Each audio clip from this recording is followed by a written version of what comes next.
Cafe જિંદગી વાર્તાઓ મનના મેન્યુમાંથી આરતી સાથે.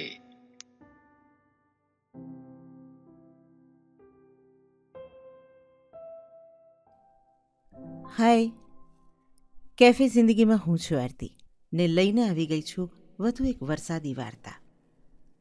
આજની વાર્તા છે વરસાદ અને તું. આકાશમાં વાદળા ચડી આવ્યા હતા. મન પણ એવું જ ભારેખમ હતું. ખબર નહીં વિચારોને કારણે મન આટલું ભારે કેમ થઈ જતું હશે, કે પછી વિચારો જ ભારેખમ હશે. ખબર નહીં કેમ વરસાદ પહેલાં પડ્યો હતો ને પછી સાવ ખેંચાઈ ગયો હતો. આકાશ વાદળછાયું થતું, આશા બંધાતી ને પાછું આકાશ સાફ થઈ જતું. સૂરજનો તીખો તડકો આંખમાં વાગવા લાગતો. રોજ લાઇબ્રેરી જવાના સમયે છત્રી લેતી વખતે થતું, કદાચ આજે વરસાદ આવશે. ને રોજ એમ પણ થતું, કદાચ આજે બિરેન આવશે. ને વરસાદ આવવાની આશા ઠગારી નીવડતી. બરાબર એવી જ રીતે બિરેન આવવાની પણ. લાઇબ્રેરીમાં પહેલીવાર જોયેલો એને. એ દિવસે વરસાદ પડતો હતો. બારણા પાસે ઊભો રહીને વરસાદ બંધ થવાની રાહ જોતો ઊભો હતો એ. ઊંચો, હેન્ડસમ, દિલ ધડકન ચૂકી જાય એવો હતો બિરેન. કાળજીથી ઓળેલા એના વાળ પર એ વારંવાર હાથ ફેરવી રહ્યો હતો. કોણી સુધી વાળેલા એના શર્ટની બાંયમાંથી એના સુદ્રઢ હાથ દેખાઈ રહ્યા હતા, અને કાંડા પર બાંધેલી બ્રાન્ડેડ ઘડિયાળ પણ. માંડ માંડ મેં નજર રોકી હતી. અજાણ્યા છોકરાને આમ ટીકી ટીકીને જોવાય કે? કોઈ જુએ તો શું કે, આ કેવી લાઇબ્રેરિયન છે, યુવાન છોકરાની સામે જોયા કરે છે. માંડ માંડ મેં ધ્યાન બીજે દોર્યું, પણ થોડી વાર પછી તો એ શક્ય જ ન બન્યું. બિરેન જ ચાલતો ચાલતો મારી પાસે આવ્યો. મને કહે, એક્સક્યુઝ મી, તમારે નીકળવાની વાર છે? લાઇબ્રેરી તો 6:30 બંધ થઈ જાય ને? હાય માં, હું તો શરમાઈ મરેલી. પણ પછી ખબર પડેલી કે એ મારી છત્રીનો ઉપયોગ કરવા માગતો હતો. મેં છત્રી આપી દીધેલી ને ભીંજાતી રહેલી. એ દિવસે એને કોઈ ફોટોશૂટમાં જવાનું હતું. અમારી લાઇબ્રેરી બુક્સ અને ડીવીડીની લેટેસ્ટ મોડર્ન લાઇબ્રેરીમાં હંમેશા કંઈ ને કંઈ લેવા આવતો. આમ તો વાત ન થતી, પણ તે દિવસ પછી વાત થવા લાગેલી. બીજે દિવસે છત્રી પાછી આપવા આવેલો ને તે વખતે પહેલીવાર વાતો થયેલી. પછી તો ઘણીવાર રોકાઈને વાતો કરતો. આમ તો લાઇબ્રેરિયન બધાને વાતો કરતા રોકે, પણ હું એક જ લાઇબ્રેરિયન એવી હોઈશ જે આટલી વાતો કરતી હોય. વાતો કરતાં કરતાં ક્યારેક ક્યારેક બહાર આવેલા કેફેમાં કોફી પીવાતી ગઈ, ક્યારેક એક છત્રીમાં. જોડે જોડે ચાલીને પલળવાનું થતું રહ્યું. ક્યારેક કામ છે એટલે મોડું થયું એવું ઘરે જુઠ્ઠું બોલાતું રહ્યું. ખબર જ ન રહી ક્યારે ખેંચાઈ ગઈ બિરેન તરફ. બિરેનને હું ગમતી હોઈશ કે નહીં એવો વિચાર જ ન કર્યો. બસ મને ગમતો હતો ને મેં પ્રેમનો ઇકરાર કરવાનું નક્કી કરી લીધું. ને એ જ દિવસે, કમબખ્ત એ જ દિવસે બિરેને મને કહ્યું, ના, એ મને પ્રેમ કરે છે એમ નહીં, એ મુંબઈ જાય છે પોતાની કરિયર માટે સ્ટ્રગલ કરવા માટે એમ. છેલ્લી વાર મળવા આવેલો, બાય કહેવા. બહાર પડી રહેલો ભારે વરસાદને મારા ન દેખાતા આંસુ ન રોકી શક્યા બિરેનને. એ જ રાતની ટ્રેનમાં એ ચાલ્યો ગયો. માં જાણી ગયેલી કે કંઈ ઠીક નથી, પણ શું પૂછે બિચારી? કંઈ ખબર હોય તો ને. એ તો બાપડી વરસાદમાં પલળવાથી શરદી થઈ હશે અને માથું દુખતું હશે એમ માનતી હતી. તાવ આવી ગયેલો મને. નબળાઈ લાગતી હતી, પણ તોય મારે લાઇબ્રેરી જવું હતું. એકલા રહીને તો હું વિચારો કરીને ગાંડી થઈ જઈશ એવું લાગતું હતું મને. માએ પરાણે સમીરને જોડે મોકલેલો. સમીર પહેલાં તો મારી બાજુમાં જ રહેતો, પછી ક્યાંક દૂર રહેવા ગયેલો. પણ માં ગમે ત્યારે સમીરને બોલાવે. ગેસનો બાટલો ફિટ કરવો હોય તોય, પ્રેશર કુકરની રિંગ બદલવાની હોય તોય, કે પછી ટીવીની ચેનલ બરાબર ન દેખાતી હોય તોય. હું ઘણીવાર કહેતી, માં એ એન્જિનિયર છે, આ બધાનો રિપેરર નથી. ને માં કહે પહેલાં એ કહેતો, કાકીમાં આ પૂજાને તો કંઈ ખબર જ નથી પડતી, એ બધું એકનું એક જ. હા પૂજા? ને માં હસી પડે.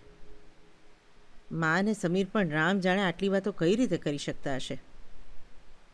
એ જ રીતે આજે સમીરને કામ સોંપેલું મને મૂકવા આવવાનું.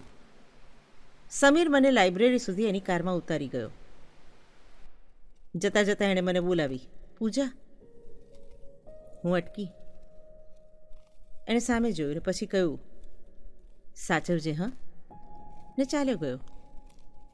હું જોઈ રહી એને જતા. આવતાને જતાં જાણે ચેતના વિહીન હોઉં એમ ચાલતી હું. મારું ધ્યાન નહોતું રહેતું ક્યાંય. સતત જાણે હું બિરેનની રાહ જોતી. હમણાં આવશે ને કહેશે, પૂજા.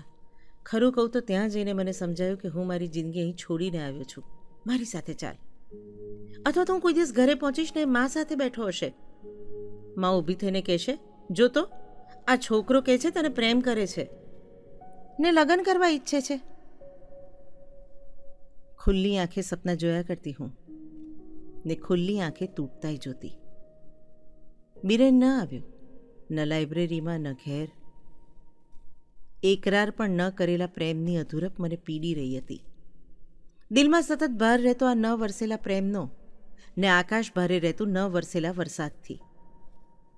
હું સતત બળતી રહેતી જાણે. ખબર નહીં કેમ, નિષ્ફળ પ્રેમને કારણે કે પછી હું માની બેઠી હતી કે બિરેન જ મારી માટે સર્જાયો છે.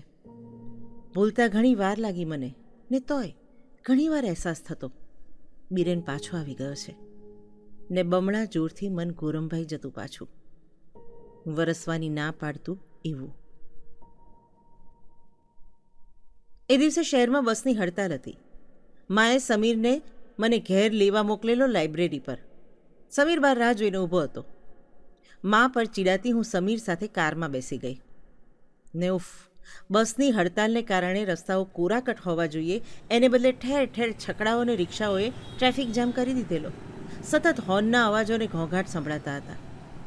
જે ઘેર પહોંચતા 15 મિનિટ લાગે એ બદલે એ સાંજે 1.5 કલાક થયો અમને. સમીર શાંત હતો.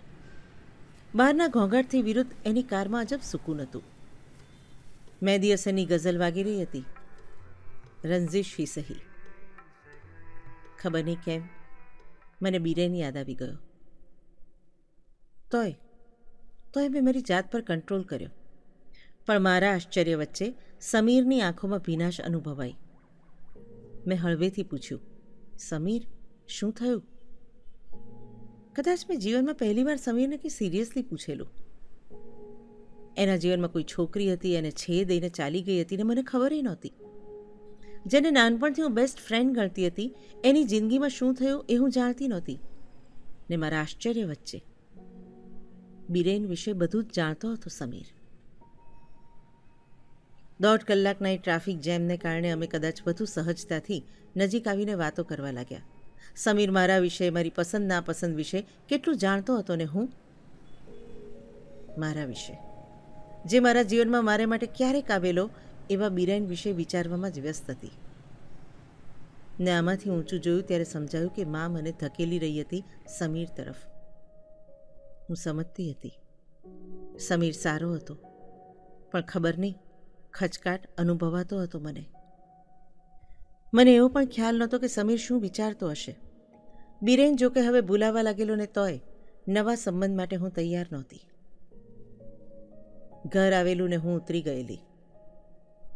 પછીના દિવસો કોરાકટ ખાલીખમ વીતેલા. સમીર ક્યારેક ઘરે આવતો, મા સાથે વાતો કરતો, પછી ચાલ્યો જતો. હું પણ ક્યારેક એ લોકોની વાતમાં જોડાતી અને પછી ઊભી થઈ જતી. સમીર માત્ર હસી લેતો. એ નહોતો વાતમાં મને ઘસેડતો કે નહોતો સામે ચાલીને કંઈ વાત કરતો. હું અને સમીર ઓળખીતા હતા છતાં સાવ જુદા હતા. આમ જ કેટલાય મહિનાઓ વીતી ગયેલા.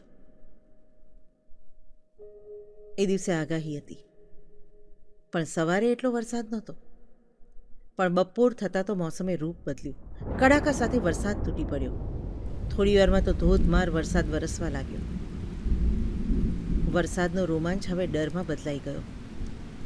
લોકો રસ્તા પર વાહનો મૂકીને ચાલી નીકળતા હતા અને હું લાઇબ્રેરીની બહાર ઊભેલી ત્યાં જ મેં એને આવતો જોયો. એક હાથમાં છત્રીને પાણી ખૂંદતો મારી તરફે આવી રહ્યો હતો. મારું હૈયું ધડકન ચૂકી ગયું. એણે આવીને મારે માથે છત્રી ધરીને પોતે ભીંજાતો મારી સાથે મારું પર્સ પકડીને ચાલવા લાગ્યો. આકાશની સાથોસાથ હવે મારી આંખોય વહેવા લાગી હતી. આજે માએ નહોતો મોકલ્યો સમીરને.